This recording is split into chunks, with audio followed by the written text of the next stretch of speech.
Right Medchal జిల్లా కీసరలో హనుమాన్ విగ్రహాన్ని దుండగులు ధ్వంసం చేశారు. రాంపల్లి రామాలయం ముందున్నటువంటి హనుమాన్ విగ్రహంపై దుండగులు దాడి చేశారు. విగ్రహం ఎడమ చెయ్యి గదను ధ్వంసం చేశారు. ఇక దుండగులు దుశ్చర్యపై హిందూ సంఘాలు ఆగ్రహం వ్యక్తం చేస్తున్నాయి.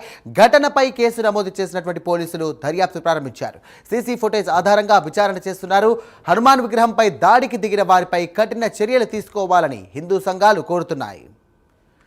ఇదే అంశానికి సంబంధించి మరిన్ని డీటెయిల్స్ అందించడానికి మా కరెస్పాండెంట్ లిఖిత సిద్ధంగా ఉన్నారు. లిఖిత, ఏంటి పరిస్థితి ఏంటి అక్కడ? హనుమాన్ విగ్రహానికి సంబంధించి కూడా ధ్వంసం చేయడం ఏ విధంగా చూడొచ్చు? ప్రస్తుతం దుండగుల పరిస్థితి ఏంటి? అక్కడ ఉన్నటువంటి పోలీసులు ఏమంటున్నారు?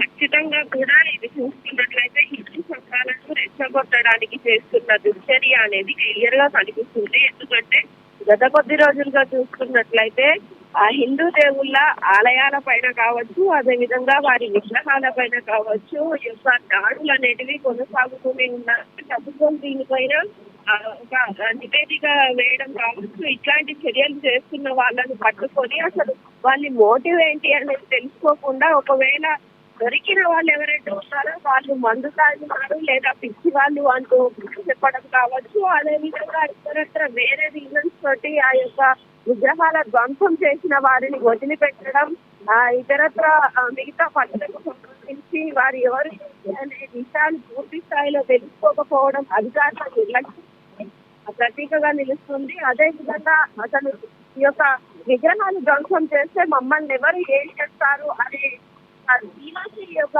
దుండగులకు వచ్చినట్టుగానైతే క్లియర్ అవుతుంది. మనం క్లియర్ గా చూస్తున్నాం. ఇటు నాంపల్లిలో జరిగిన విగ్రహ ధ్వంసం కావచ్చు, అదేవిధంగా ఒక సికింద్రాబాద్ ఇప్పుడు ఈ కీసర పోలీస్ స్టేషన్ పరిధిలో జరిగింది కావచ్చు. ఎక్కడ చూసుకున్నా కానీ ఈ యొక్క ఏవైతే హిందూ దేవుళ్ళకు సంబంధించి థ్యాంక్ యూ లిఖిత.